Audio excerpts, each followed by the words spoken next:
오후 예배에 우리 남녀 선교별로 앉으니까 너무 아름답네요. 멋있고 종종 이렇게 남녀 선교의 주간 매월 둘째 주는 우리 남녀 선교회끼리 이렇게 모일 수 있는 시간을 갖도록 하겠습니다. 올해 연말까지 남녀 선교회 해야 될 여러 가지 사역들이 있습니다.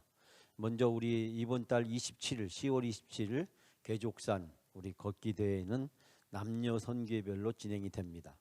그래서 우리가 이제 그날 교회에서 오전 예배를 드리고 점심 식사를 하고 교회 차량과 개인 자가용을 이용해서 이제 장동 우리 괴족산 입구까지 가는데, 제가 보기에는 좀 오전에 왔던 분들이 좀 빠져나가고 그때쯤 되면 우리가 1시 정도쯤 되면 조금 장동에 여유가 좀 있지 않을까라는 생각을 하게 됩니다. 그래서 장동 입구에서 이제 거기 이제 전에는 없었지만 새로 이제 올라가던 길 보면 우측에 바로 좌측에 바로 올라가면서 좌측에 보시면 야외 잔디바닥하고 이렇게 무대가 설치되어 있습니다. 그래서 그곳에서 모여가지고 이제 출발을 하는데, 제가 3번 답사를 갔다 왔는데 그곳에 출발을 할 때 우리 다리가 불편하신 분들은 거기 그냥 우리 전병희 목사님하고 같이 계시고, 그 다음에 거기서부터 우리 야외 음악당까지 황토길 맨발을 걸을 수도 있고 뭐 신발을 신고 걸을 수도 있고 그건 자유롭게 거기까지 가서 야외 음악당 거기에서 다 같이 모여서 시간을 갖고 잠깐 시간을 갖고 이제 그리고 나서 이제 내려와서 다시 그 야외 음악당 야외 무대하고 있는 그곳에서 이제 프로그램을 진행하려고 합니다. 남녀 선교별로 이제 같이 출발하고 같이 오고 또 그곳에서 남녀 선교별로 뽑기를 통해서 주어지는 즉석 미션을 수행하는 게 되겠습니다. 뽑기를 뽑아서 거기에서 뭐뭐 하라 하면은 그 여전도회 그 남선교회가 다 그것을 하는 겁니다.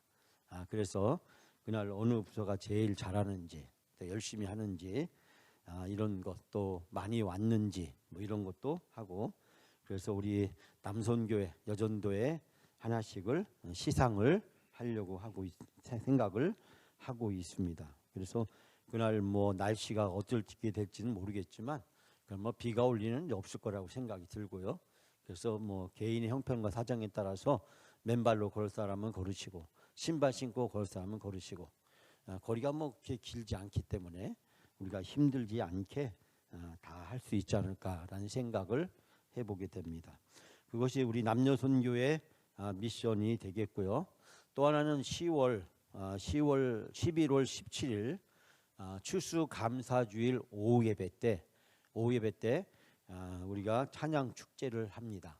찬양 축제를 하는데 남녀 선교회 별로 합니다. 그러니까 우리가 뭐 다 우리 남녀 선교회 하는데, 우리가 이제 7여전도회가 좀 어렵기 때문에 6, 7여전도회 합치고 6남선교회가 어렵기 때문에 5, 6남선교회가 합쳐서 이렇게 해서 이제 괴족산에서나 아니면은 추수감사절 오후에 찬양 축제를 할 때 그렇게 준비를 해주시기 바랍니다. 지금 벌써 이제 준비하는 여전도회가 있습니다. 다른 남선교회 여전도회도 준비를 해주시고 뭐 복장이라든지 뭐 찬양이라든지 이때는 이제 재밌고 행복하게 그런 찬양과 율동과 복장을 해가지고 이날 함께 해주시기를 부탁을 드립니다. 그래서 우리가 남녀 선교회가 아름다운 모습으로 이 가을을 잘 보낼 수 있도록 여러분께서 협력을 해 주실 것을 부탁을 드립니다. 오늘 주신 말씀을 소개하기에 앞서서 사실 제가 오전에 갑자기 뜻하지 않게 한강 얘기를 잠깐 했는데, 한강이 한국을 삼켰다, 한국이 한강에 빠졌다, 아니 지금 세계가 한강에 빠졌다, 뭐 이런 소식이 지금 언론을 통해서 많이 들려오고 있잖아요. 노벨 문학상을 받는다는 게 얼마나 이게 어려운 일입니까? 이것은 개인에게 한 작품을 통해서 주어지는 것이 아니라 그 작가의 전체 작품 활동에 대해서 그 상을 주는 겁니다. 그러니까 이 한강이라는 작가가 올해 54살이고 여러 작품을 많이 썼지만, 그리고 국내외 많은 대회에서 상을 받기도 했습니다.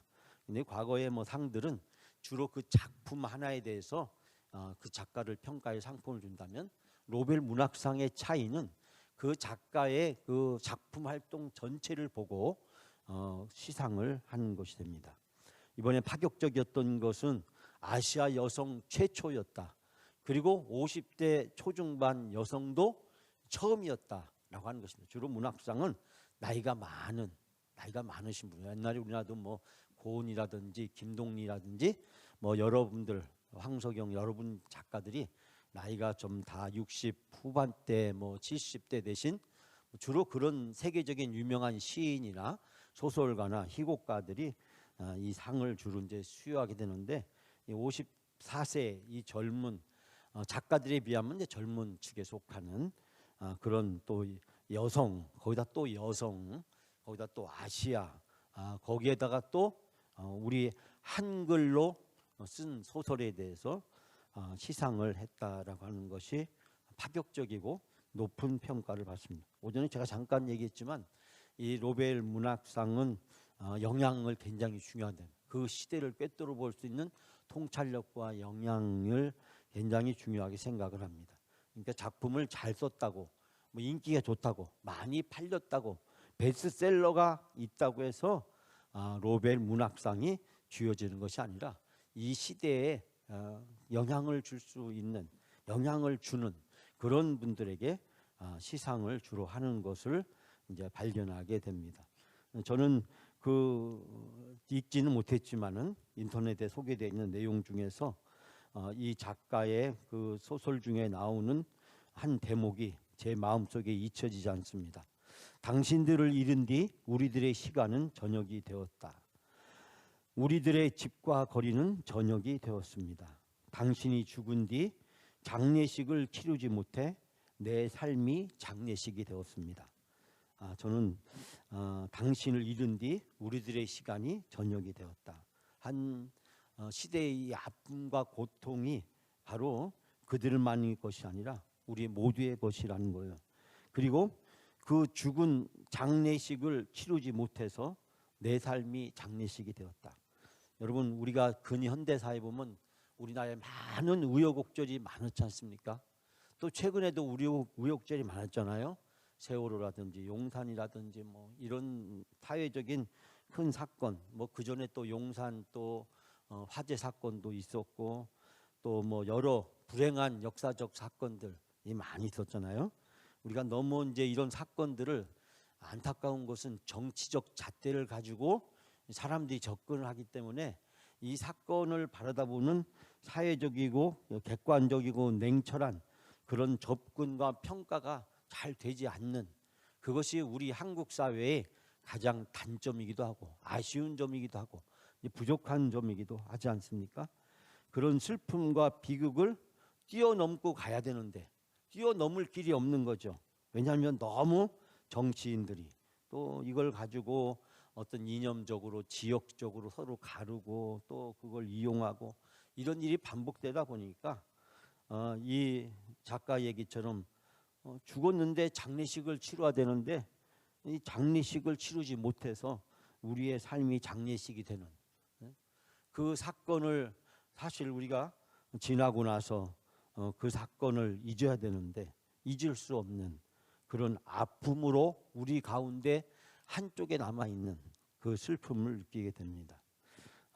저는 우리 한국이 이런 사회적이고 이런 어떤 부족한 부분이 앞으로 잘 극복됐으면 좋겠다라는 생각이 들면서 무슨 일이 생길 때마다 너무 이념적으로, 너무 정치적으로, 너무 거기다 사회적인 어떤 그런 것에 잘못된 시각으로 접근해서 편을 가르고 이용하고 그걸 통해서 더 큰 갈등이 생기는 그런 안타까운 현실들을 보게 됩니다. 최근에 우리가 뭐 세월호라든지 이태원 사건만 하더라도 그런 것들이 너무 정치적으로 가다 보니까 그 사건이 갖는 그 슬픔에 제대로 극복하지 못하고 큰 트라우마로 우리 현실 속에 남아있는 안타까운 모습을 발견하게 됩니다. 여러분, 이스라엘도 이런 역사적 또 사회적 종교적 신앙적 아픔이 참 많았지 않습니까? 이 나라가 망했잖아요. 이스라엘 남부강국이 망하고 먼 바벨론 포로로 붙잡혀가고, 그 바벨론 포로에서 되돌아왔는데 상황은 너무 열악하고 어렵고, 그런 상황에서 메시아가 언젠가 오시면 이런 모든 아픔과 고통을 치유해주고 회복해주고 우리에게 참된 구속과 해방을 주신다라고 하는 메시아 대망론이 사실 바벨론 포로 이후에 400년이란 긴 역사적 암흑기 속에 메시아 대망론이 온 이스라엘 백성들에게 등장했지 않습니까?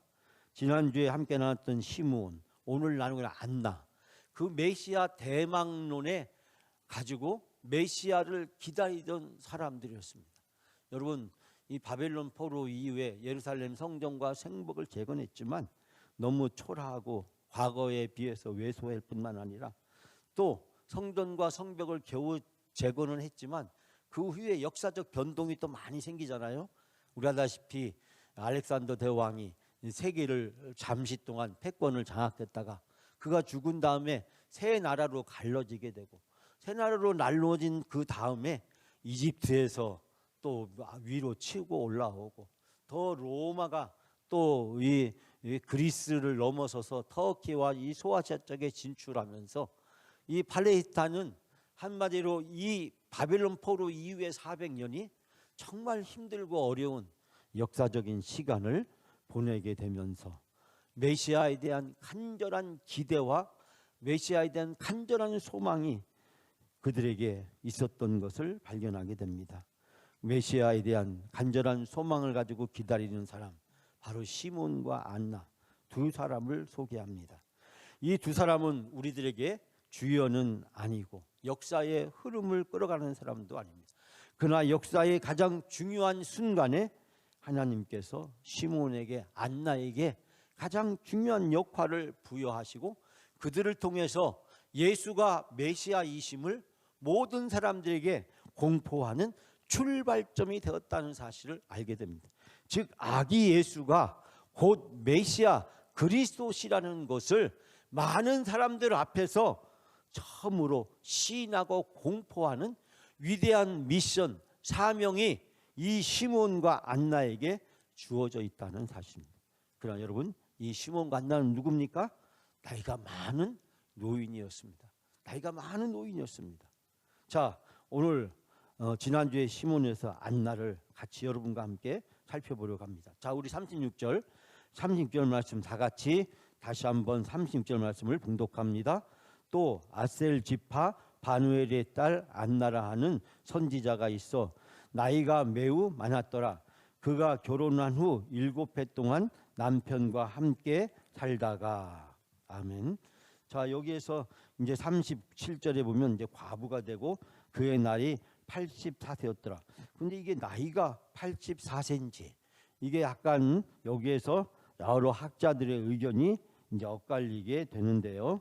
자, 그럼 좀 더 자세히 얘기를 나누기로 하고, 자, 여기에서 이 안나, 이 시므온과 안나가 소개하는 것이 서로 다른데, 이 시므온은 그의 출신 배경에 대해서 자세하게 소개하고 있지 않습니다. 근데 여기에서 바로 이 안나라고 하는 이 여성을 소개하는 데 있어서 아셀 지파 바누엘의 딸이라고 소개를 하고 있습니다.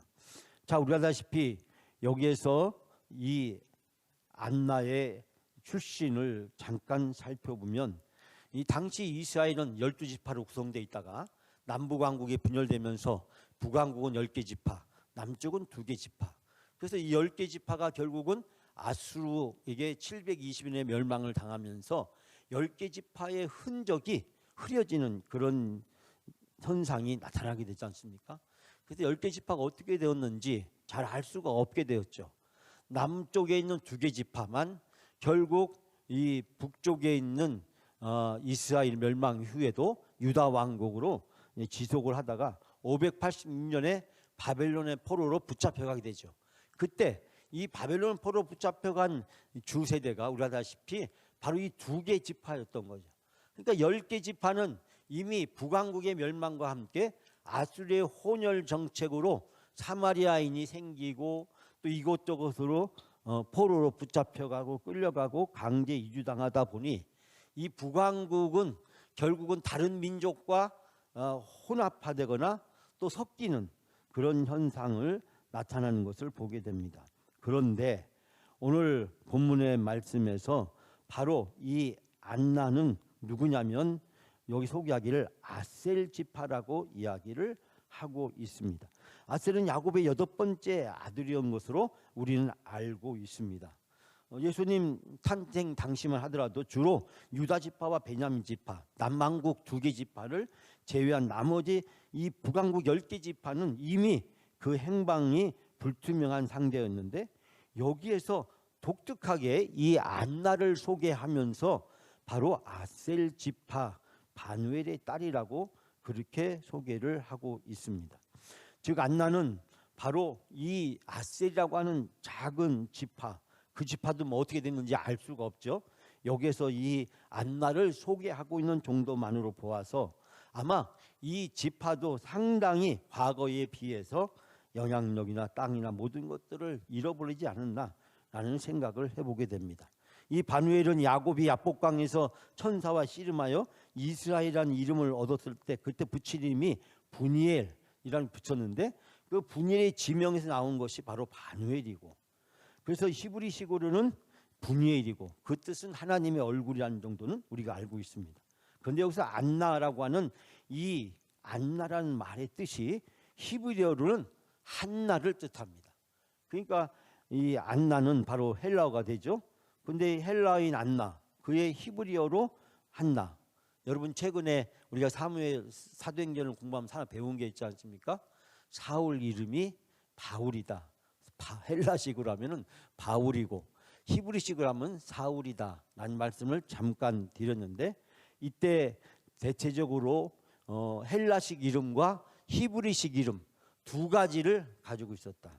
저도 어렸을 때 이름이 4개가 있었어요. 4개가. 제 족보 이름은 진짜 돌림이기 때문에 제가 충렬공파 28대손 진짜 돌림을 써서 김진정이 제 족보에 올라와 있는 이름이에요. 근데 우리 아버님은 찬자로 이제 했기 때문에 제가 명찬이라는 이름을 갖게 되었어요. 그런데 주변에서 저를 이제 부를 때 사람들이 놀리면서 부르게 뭐라고 부르냐면 제가 여기 얼굴 밑에 점이 크게 있었어요. 그래서 점찬이라고 저를 부르는 사람도 있었고, 저희 부모님이 자식을 저까지 보면은 몇을 낳냐면 제가 9번째예요. 9번째. 그러니까 이제 제 동생까지 하니까 10을 낳는데 그 주변 사람들이 너무 많이 낳다 그만 나라고 해서 저를 보고 끝찬이라고, 끝이다, 이제 여기로 끝내자. 그래서 주변 사람들이 마을 분들이 저를 끝찬이라고 이렇게 부르면서 저를 놀렸다고 합니다. 그러니까 제 이름이 뭐 여러 가지였는데 집에서 부르는 이름, 동네에서 부르는 이름, 족보에 있는 학교에서 부르는 이름 다 이제 이름이 여러 가지였듯이 당신도 이 헬라 시대니까 거기에 맞는 이름이 있었고 또 이 히브리 사람들끼리 유대인끼리 만날 때 부르는 이름이 있었는데 바로 한나였다는 사실입니다. 여러분 한나 그는 누굽니까? 우리 사무엘 우리 전사 어머니 이름이기도 한데 진짜 이름은 아니고요. 자, 한나는 기도하는 여인이었지 않습니까? 근데 여기에서 안나도 기도하는 사람이었다는 사실을 우리가 발견하게 됩니다. 사사이자 제사장이고 선지자였던 사무엘, 어머니 한나의 이름과 어떻게 동일한 인물을 여기서 등장시키고 있을까? 여기에서 우리는 이 구약 성경의 드보라나 훌다처럼 아주 훌륭한 여성 예언자를 한 사람을 소개하고 있는 것을 보게 됩니다. 자, 그에 대한 이야기가 계속해서 등장하는데 37절 다 같이 함께 봉독합니다. 과부가 되고 84세가 되었더라. 이 사람이 성전을 떠나지 아니하고 주야로 금식하며 기도함으로 섬겨더니. 아멘. 여러분 당시 유대 사회는 좋은 풍습이 있어요. 좋은 일찍 결혼하는 풍습이 있어서 보통 14살 전후에 결혼을 했답니다. 14세 전후에 결혼을 했어요. 그때 이 안나가 14세에 결혼을 했는데 이 결혼하고 7년 후에 21살 때에 어떻게 됐어요? 남편이 세상을 떠났다는 거예요. 21살 때. 그리고 나서 몇 년이 지났다는 겁니까? 84년이 지났다는 거예요. 그러면 이 안나의 나이는 몇 살일까요? 105세쯤 된다라는 이야기입니다. 산술적으로 단순하게 계산하면 14살 전후에 결혼을 했고 7년 후에 남편이 떠났고 그 후에 여기 보니까 과부가 된 지 84세가 되었다. 이 때문에 아마 100세가 넘었을 것이다 라는 이야기가 있고, 어떤 분들은, 어떤 학자는 주장하기를 과부가 됐을 때 그로부터 이 예수님을 예루살렘 성전에서 마주하게 되었을 때 이 안나의 나이가 84세다라고 주장하는 분도 있어요. 이게 이제 두 가지 주장이 있습니다. 이때 나이가 84세다. 아니다. 100세가 넘은 105세 정도 되는 나이였을 것이다. 자, 여기서 우리가 중요하게 공통적으로 발견할 수 있는 것은 무엇일까요? 나이가 많았다는 것입니다. 그리고 많은 시간 동안 혼자 그가 어렵게 살았다는 것입니다. 그런데 오늘 본문의 말씀에 보니까 한 가지 중요한 표현이 있어요. 이 사람이 성전을 떠나지 아니하고 라고 하는 이 말씀의 표현입니다. 이 성전을 떠나지 아니하고라는 이 말씀의 표현은 이 문자 그대로 성전에 관련된 일을 하면서 성전에서 그가 그의 84년이란 긴 시간을 보냈다는 것입니다. 그리고 성전에서 그가 했던 일 중에 중요한 것이 주야로 금식하며 기도하는 경건한 여인이었다는 사실을 발견하게 됩니다. 나이가 많음에도 불구하고 하나님이 자기 인생에 주어주신 중요한 사명을 붙들고 그 사명이 이루어질 때까지 시므온처럼 그가 성전을 떠나지 아니하고 기다렸다라는 사실을 발견하게 됩니다. 우리가 여기서 깨닫게 되는 것은 나이가 중요한 것이 아니라는 사실입니다. 나이가 중요한 것이 아니라는 사실입니다. 아브라함은 100세 때 이삭을 얻었고, 여러분 모세는 80세가 되어서 하나님의 부르심을 받았습니다. 하나님께서 그들을 부르신 것은 그들을 통해서 하시고자 하는 분명한 계획이 있었다는 사실을 알게 됩니다. 우리는 여기서 나이가 중요한 것이 아니라 무엇을 하고 살았느냐가 중요하다는 사실을 발견하게 됩니다. 그녀는 철저하게 헌신된 삶을 살고 하나님의 나라에 이스라엘의 소망, 즉 메시아를 대망하며 그 메시아가 이 세상에 오시기를 간절히 고대하며 살았다는 사실을 발견하게 됩니다. 그 말씀은 38절에 이어서 등장합니다. 자, 38절 다 같이 함께 봉독합니다. 마침 이때에 나와서 하나님께 감사하고 예루살렘의 속량을 바라는 모든 사람에게 그에 대하여 말하니라. 아멘. 여러분, 마침 이때는 어느 때입니까? 예수님이 성전에 요셉과 마리아에 의해서 성전에 들어오게 되었을 때, 그때 시므온이 그 아기 예수를 맞이하면서 찬양을 하게 됩니다. 우리가 지난주에 우리가 함께 나눴던 시므온의 노래에서 등장하는데, 바로 그때, 즉 시므온이 요셉과 마리아와 아기 예수를 성전에서 맞이하고 그 아기 예수를 안고 찬양을 하고 있을 때, 바로 이때 이 안나도 옆에서 하나님께 감사하고 이스라엘의 속량을 바라는 그 사람에게 이 속량을 바라는 모든 사람에게 그에 대해서 말했다. 여기서 이제 어려운 단어가 하나 등장하죠. 이 속량이라는 단어입니다. 근데 속량 이전에 먼저 우리가 하나님께 감사했다. 무엇을 감사했을까요? 오랫동안 기다렸던 메시아를 이제 직접 눈으로 볼 수 있게 된 것을, 그리고 하나님이 자기의 소원을 이루어 주신 것을 감사하고 있는 것을 보게 됩니다. 안나의 평생 소원은 살아있는 동안에 예수 그리스도, 즉 메시아를 자기가 직접 뵙는 것이었습니다. 물론 그 소원은 시므온의 소원이기도 했습니다. 시므온과 안나가 같은 성전에 지금 만났지만 그들의 관계에 대해서 설명하고 있지 않는 것으로 보아 그 관계는 중요한 거로 보여지지 않습니다. 중요한 것은 여기서 감사했다라는 뜻입니다. 이 감사하다는 헬라어의 말은 찬양하다라는 뜻도 되어 있고, 또 단호하게 신앙을 고백한다. 또 무엇인가 믿음으로 고백한다는 뜻을 가지고 있습니다. 그러니까 이 감사하다는 말이 바로 이 고백한다라는 뜻을 가지고 있습니다. 그러니까 자기 눈앞에 이루어진 하나님의 약속의 성취에 대해서, 그리고 그 아기 예수가 이제 메시아임을 고백하는 그 놀라운 내용이 여기서 담겨져 있음을 보게 됩니다.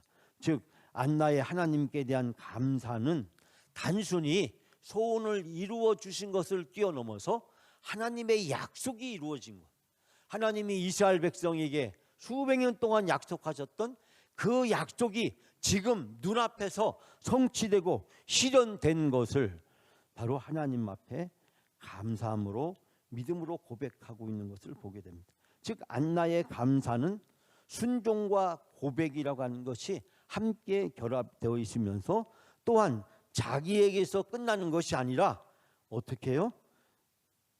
속량을 바라는 모든 사람에게 그에 대하여 말하니라. 모든 사람에게 이 아기에 대하여 이야기해 주었다라고 이야기하고 있습니다. 여기서 속량이라는 것은 우리가 종종 성경에서 많이 등장하는 단어이고 잘 알고 있는 그런 단어이기도 합니다. 이 속량을 쉬운 말로 더 쉬운 말로 번역하면 바로 해방, 구원이라는 뜻을 담고 있습니다. 그래서 다른 성경에는 이 속량을 구속이라고 표현하고 있고, 또 옛날 우리 성경에는 또 뭐 속량이란 말도 또 표현하고 있지만 구속이나 속량, 해방이라는 뜻이 같은 뜻이라는 것입니다. 즉 예수 그리스도가 이 세상에 메시아가 오심으로 모든 사람이 죄로부터 구원을 받게 되고 죄로부터 해방되는 그 놀라운 사건을 여기서 우리에게 이야기해 주고 있습니다. 메시아의 예루살렘의 구원에 대한 대망이 이제 눈앞에 실현되고 이루어진 것입니다. 즉 이스라엘 백성은 400년의 긴 영적 암흑기를 보내면서 주변의 수많은 열강과 강대국들의 침략과 수탈과 그리고 그들로 인해서 고통을 겪으면서 메시아가 와서 이 모든 고통과 아픔부터 우리를 해방시켜 주시기를 간절히 고대하고 있었다는 사실입니다. 여기서 시몬과 안나도 바로 그 메시아를 통한 구원을 간절히 사모하면서 기다리는 사람이었습니다.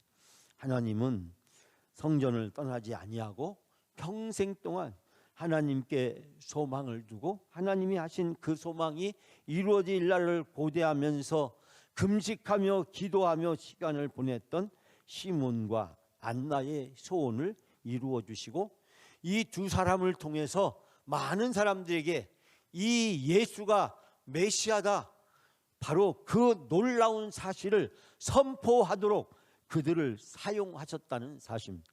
제가 오늘 본문에서 여러분과 나누고 싶은 가장 중요한 포인트는 바로 하나님께서 시몬을 사용하시고 안나를 사용하셨다는 것입니다. 여기서 나이가 중요한 것이 아니고 성적인 구분이 중요한 것이 아니고 신분이 중요한 것도 아니었다는 사실입니다. 여러분, 왜 제사장의 입을 통해서 랍비나 서기관들의 입을 통해서 예수가 메시아라는 것을 사람들에게 선포하지 않고 공인하지 않고 왜 시몬과 안나를 통해서 하나님은 예수가 메시아임을 사람들에게 공포하게 하셨을까요?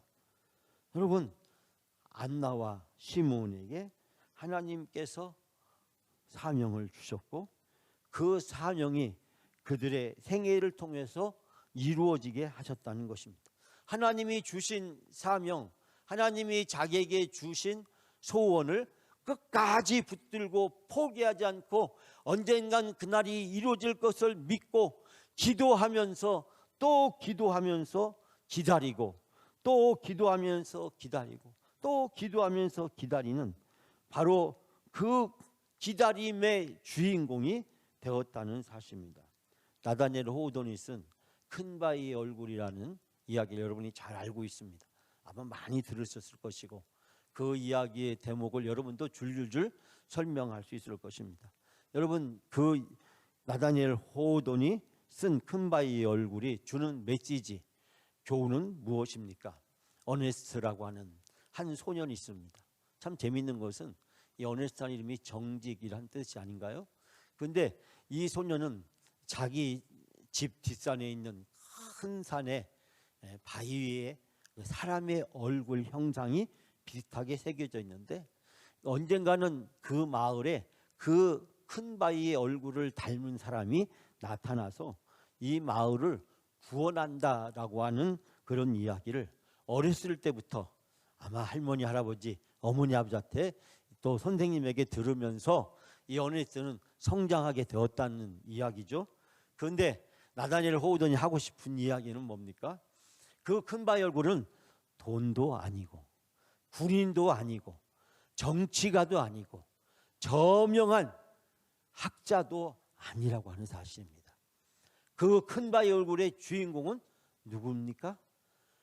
그 꿈이 이루어지기를 기다리는 사람, 포기하지 않고 일평생 동안 그 큰 발굴이 나타나길 기다리는 사람. 여기서 기다린다는 건 단순히 시간적인 것을 뛰어넘어서 그 큰 바위의 얼굴을 담고 싶어하고 그 큰 바위의 얼굴의 삶을 살고 싶어하는 그런 간절한 기대를 가지고 그 기대를 자기의 삶 속에서 실천하고 행동하며 살았던 이 어네스트를 우리가 소개하고 있다는 것입니다. 즉 우리가 아시다시피 나다니엘 호우도는 미국의 청교도의 신앙을 가지고 이주했지만, 그러나 골드러시로 인해서 타락하고 세상의 쾌락에 빠져가는 미국 사회를 주홍글 씨와 그리고 이 큰 바위 얼굴이라는 두 소설을 통해서 통렬하게 비판을 하면서 미국이 되찾아야 될 꿈, 그 꿈이 바로 큰 바위 얼굴이다. 여러분, 훗날 이 나다니엘 호우던의 큰 바위 얼굴은 미국 사회에 어떤 영향을 미쳤을까요? 우리 아시다시피 미국의 저명하고 존경받을 만한 인물들을 에팔레치아 산인가요? 정확히 제가 모르겠습니다만 그 산의 인물들을 이제 새기게 되는 그런 놀라운 역사적인 일이 미국 사회에서 일어났지 않습니까? 여기서 기다린다는 것, 이 기다린다는 것은 단순히 시간을 버틴다는 것을 뛰어넘어서 그 이루어지기를 간절히 소망하는 거죠. 즉 안나와 시므온은 단순히 나이가 먹도록 기다리고만 있었던 것은 아니었다는 사실입니다. 그들이 기도하고 그리고 하나님의 말씀 가운데 살아가고 그리고 그 말씀이 이제 자기들의 삶 속에서 온전히 이루어지도록 헌신하고 충성하고 순종하는 사람이었다는 사실입니다. 제가 보기에 안나와 시므온뿐만 아니라 여러 사람들이 기다렸을 것입니다. 기다리다가 포기한 사람도 있을 것이고, 그러나 기다리곤 기다렸지만 그러나 아기 예수를 맞이할 수 있는 이 결정적인 순간에 하나님께 쓰임을 받은 사람을 바로 누가는 날카롭게 우리에게 시므온과 안나라고 하는 두 사람을 소개하고 있습니다. 이름만 알려져 있을 뿐 이 사람들이 구체적으로 무엇을 어떻게 했는지, 이 안나가 80년 이상 동안 어떻게 성전에서 기다리고 있었는지 오늘 본문에서는 짧게 우리에게 소개하고 있습니다. 금식하며 기도하며 기다렸다라고 이야기하고 있습니다. 여러분, 하나님이 정하신 뜻은 하나님이 반드시 때가 되면 이루어 주실 줄 믿습니다. 우리는 그 분명한 믿음과 소망을 가지고 살아갑니다. 하나님은 선하신 분이시고 선하신 하나님은 자기의 계획을 취소하거나 변경하지 아니하시는 하나님이신 줄 믿습니다. 그러므로 우리가 그 하나님의 뜻이 우리 가운데 이루어지기를 우리가 간절히 기도하면서 기대하면서 기다리면 반드시 하나님은 자기의 뜻을 우리를 통해서 이루어 주실 줄 믿습니다. 사랑하는 여러분, 나이가 많은 이 안나라는 한 여인의 그 기다리는 믿음과 신앙을 통해서 우리가 가져야 될 올바른 영적 자세가 무엇인지를 우리는 깨닫게 됩니다. 하나님이 우리에게 주신 아름다운 소원, 그 아름다운 소원을 이루어지는 인생을 살았던 이 안나처럼 우리 영광교회 모든 성도들도 하나님이 우리 교회 그리고 나의 인생에 주시는 선한 계획과 목적이 있음을 깨닫고 그 계획이 이루어질 때까지 내가 세상에 그 어떤 것과도 타협하거나 양보하거나 포기하지 않냐고, 사도 바울 오늘 오전에 주신 말씀처럼 복음을 증거하는 일이 그의 사명이었을 때 그 사도 바울의 모든 초점이 복음을 증거하는 일에 맞춰져 있었고, 그것을 어떠한 희생과 어떠한 대가도 기꺼이 지불하겠다는 사도 바울의 결단처럼 우리 영광교회 모든 성도들도 하나님의 선하신 계획이 나의 인생 가운데 있음을 확신하시고, 내가 그것을 깨달을 수도 있고 깨닫지 못할 수도 있고, 내가 그것을 확신할 수도 있고 확신을 못할 수도 있지만, 그러나 그것을 붙잡고 기도하면 어느 순간에 그 하나님의 우리 인생을 향한 선한 계획, 우리 인생의 소원이, 평생의 소원이 이루어지는 아름다운 역사를 경험하게 될 줄 믿습니다.